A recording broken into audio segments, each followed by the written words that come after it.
हमारे इस प्लैनेट पे 195 कंट्रीज है और इन 195 को गैस पहुंचाने वाली सिर्फ 10 कंट्रीज। यही 10 कंट्रीज हमारी टोटल गैस का 80% सप्लाई प्रोवाइड करती है और इन 10 कंट्रीज में से सबसे बड़ा सप्लायर है रशिया, जो कि इंडिया से लेके यूरोप और अमेरिका तक को गैस सप्लाई करता है। तो ऐसे में क्या होगा अगर रशिया और पुतिन अपने पर्सनल रीजन के कारण से इस गैस सप्लाई को बंद करना शुरू कर दे? घर में खाना बनाना महंगा हो जाएगा, इन्फ्लेशन आसमान छूने लगेगी और आप कोई भी खर्चा करने से पहले 100 बार सोचोगे। वेल, थैंकफुली इंडिया को इस वक्त ऐसी सिचुएशन फेस नहीं करनी पड़ रही, लेकिन यूरोप इस वक्त ऐसी एक क्राइसिस, इनफैक्ट इससे भी वर्स्ट क्राइसिस से गुजर रहा है इस वक्त। रशिया यूक्रेन वॉर के बाद से रशिया ने यूरोप का गैस सप्लाई 90% से भी कम कर दिया है और इसकी वजह से यूरोप इस वक्त एक इकोनॉमिक क्राइसिस में तो है ही है, लेकिन आने वाले टाइम में यूरोप एक बहुत बड़ा विंटर क्राइसिस भी देखने वाला है, क्योंकि रशिया की गैस सप्लाई की मदद से यूरोपियन कंट्रीज विंटर के टाइम पे एकदम फ्रीजिंग कोल्ड टेम्परेचर के टाइम पे अपने घरों को और अपने इंफ्रास्ट्रक्चर को गर्म रख पाते हैं। और इसके ऊपर पिछले कुछ महीनों से इन्फ्लेशन भी आसमान छूने लग रहा है। फॉर एग्जाम्पल, बटर मिल्क जैसी चीजों का प्राइस ऑलमोस्ट डबल हो गया यूरोप में और लोग इसके अगेंस्ट प्रोटेस्ट करने के लिए सड़कों पे भी आ गए हैं। सो क्यों रशिया ने यूरोप का गैस सप्लाई बंद करना शुरू कर दिया है? इसका यूरोपियन कंट्रीज पे क्या फर्क पड़ रहा है और क्या इंडिया भी फ्यूचर में ऐसा सिचुएशन देख सकता है? Let's find out in this video. आपको ये बात सुनकर शायद हैरानी होगी कि यूरोप कॉन्टिनेंट का ऑलमोस्ट सारा गैस सप्लाई सिर्फ 4 कंट्रीज से आता है, रशिया, अल्जीरिया, नॉर्वे और कतर, और इसमें से भी 43% शेयर यानी कि ऑलमोस्ट आधा रशिया से आता है। चाहे वो इलेक्ट्रिसिटी जनरेट करने के लिए हो या फिर मेजर इंडस्ट्रीज जैसे कि टेक्सटाइल और केमिकल्स के लिए हो, गैस की सप्लाई के बिना यूरोप में रहना एक नाइटमेयर जैसा है।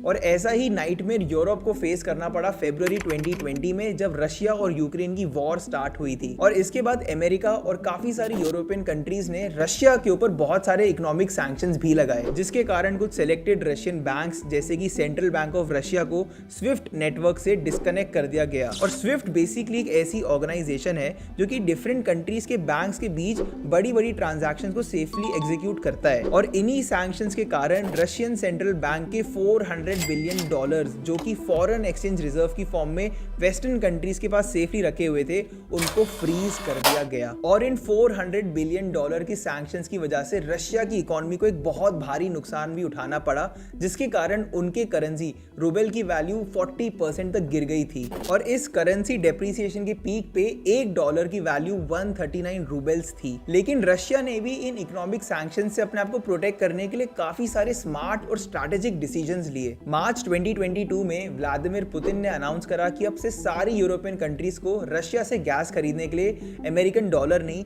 बल्कि रशियन रूबल में पे करना पड़ेगा। सो बेसिकली इंटरनेशनल मार्केट्स में ऑयल और गैस का जितना भी खरीदना बेचना होता है कंट्रीज के बीच में, वो मोस्टली यूएस डॉलर या फिर यूरोस के फॉर्म में होता है। लेकिन जैसे ही पुतिन ने अनाउंस करा कि अब से सारी यूरोपियन कंट्रीज को डॉलर्स की जगह रशियन रूबल में खरीदना पड़ेगा रशियन गैस को, रूबल की वैल्यू स्ट्रॉन्ग होने लगी डॉलर के अगेंस्ट। इनफैक्ट पुतिन के इस डिसीजन को नीदरलैंड के आईएनजी बैंक के चीफ इकोनॉमिस्ट कार्टजेन ब्रेस्की ने ओपनली अप्रिशिएट भी किया। लेकिन यूरोपियन कमीशन ने पुतिन के इस डिसीजन को रिजेक्ट करके रशिया को एक ऐसा मैसेज सेंड करा जो कि उन्होंने सोचा भी नहीं था। मार्च 2022 में यूरोपियन कमीशन ने डिक्लेयर करा कि वो रशियन गैस पे अपनी डिपेंडेंसी को 75% तक डिक्रीज कर देंगे और 2030 तक वो रशिया पे अपनी गैस और एनर्जी की डिपेंडेंसी को 0 कर देंगे। अब ये कहना और अनाउंस करना तो बहुत आसान था, लेकिन यूरोपियन कमीशन ने उस वक्त ये कैलकुलेट नहीं करा कि उनके इस मूव से उनकी इकोनॉमी और उनकी पॉपुलेशन पे कितना बुरा नुकसान होगा। अप्रैल 2022 में रशियन रूबल में पेमेंट ना मिलने के बाद रशिया ने अनाउंस किया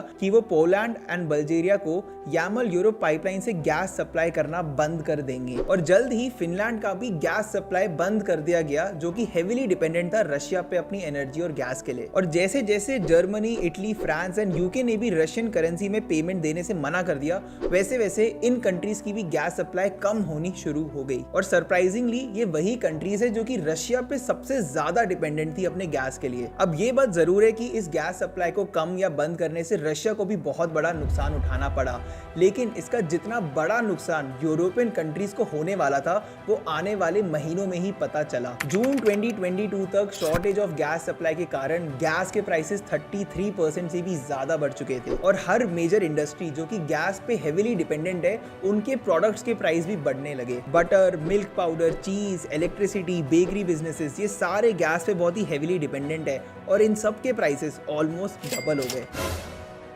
अगर ये डरावना लग रहा है तो अभी और सुनो। जनवरी 2022 में यूरोप में कुछ रीजन्स में टेम्परेचर -43 डिग्री सेल्सियस तक चला गया था और ऐसी वेदर कंडीशंस के कारण यूरोप के 40% बिल्डिंग्स और घर गैस का यूज करते अपने घर को गर्म रखने के लिए, नॉर्मल टेम्परेचर पे रखने के लिए। और अब इस विंटर में जब रशिया ने गैस की सप्लाई ऑलमोस्ट बंद कर दी है, इसका बहुत ही बुरा नुकसान होने वाला है इन कॉमन सिटीजन्स को। Worst case scenario, death by cold waves. In fact अभी भी हर साल यूरोप में लगभग 2 लाख लोग अपनी जान गंवा देते हैं कोल्ड वेव्स के कारण, और ये तब है जब यूरोप को कोई गैस प्रॉब्लम फेस भी नहीं करनी पड़ रही थी रशिया की ओर से। और इस सब के बीच रशियन रूबेल का क्या हुआ? रशियन करेंसी की वैल्यू वापस बढ़ गई और 139 से सीधा 61 रूबेल पर डॉलर तक पहुंच गई। और इस क्राइसिस का इफेक्ट देखने के बाद यूरोप में काफी सारे लोगों ने सड़कों पे उतर के प्रोटेस्ट करना भी शुरू कर दिया और डिमांड की कि रशिया के ऊपर से सारे सैंक्शंस हटा दिए जाए और इस क्राइसिस का जल्द से जल्द सोल्यूशन निकाला जाए। सितंबर में ऑस्ट्रिया कंट्री में लगभग 3000 लोगों ने ऐसा एक प्रोटेस्ट किया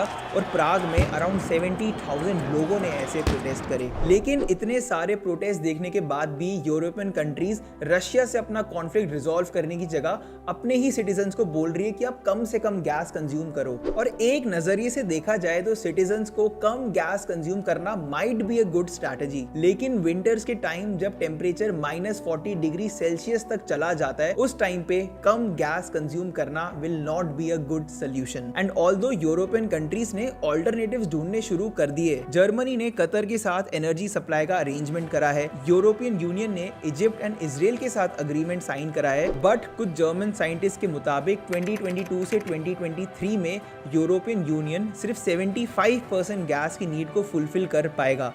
25% की कमी रशिया ही पूरी कर सकता है यूरोप की। और इस सब के बीच एक बड़ा सवाल ये आता है कि क्या ऐसी सिचुएशन इंडिया में भी आ सकती है? वेल, अगर हम नंबर्स की बात करें तो इंडिया की टोटल गैस का लगभग 50% सप्लाई गल्फ स्टेट से आता है और इंडिया बहुत ही कम अमाउंट ऑफ गैस और एनर्जी इंपोर्ट करता है रशिया से। लेकिन हमें ये भी याद रखना चाहिए कि इंडिया वर्ल्ड का 4th लार्जेस्ट गैस इंपोर्टर है और जब भी कोई वॉर या इमरजेंसी की सिचुएशन आती है, इसका बहुत ही बुरा इंपैक्ट पड़ सकता है इंडिया की इकोनॉमी पे भी। But the good news is अक्टूबर 2021 में इंडिया ने रशिया के साथ 20 ईयर्स का गैस सप्लाई करने का अग्रीमेंट साइन करा था। तो in the near term at least ऐसा लगता नहीं कि रशियन गैस के कारण इंडिया को कोई प्रॉब्लम आ सकती है। मोर ओवर, इंडिया भी अब गैस को इंपोर्ट करने से ज्यादा फोकस कर रहा है कि हम डोमेस्टिक प्रोडक्शन बढ़ाए गैस का, ताकि हम फॉरेन कंट्रीज पे कम से कम डिपेंडेंट रहे। इनफैक्ट अगस्त 2021 में होम ग्रोन नेचुरल गैस की प्रोडक्शन 20% से भी ज्यादा इंक्रीज हुई थी और इसमें भी मैक्सिमम कंट्रीब्यूशन इंडियन कंपनीज जैसे कि इंडियन ऑयल, ONGC और रिलायंस पेट्रोलियम का था। इसके अलावा गैस प्रोडक्शन को और भी ज्यादा इंक्रीज करने के लिए इंडिया ने 500 से भी ज्यादा गैस प्रोड्यूस करने वाले वेल्स ड्रिल करवाए हैं और इनकी भी कंप्लीट यूटिलाइजेशन 2023 तक हो जाएगी। लेकिन फिर भी ये बात याद रखना कि हमें गैस और इलेक्ट्रिसिटी को इकोनॉमिकली ही यूज करना चाहिए,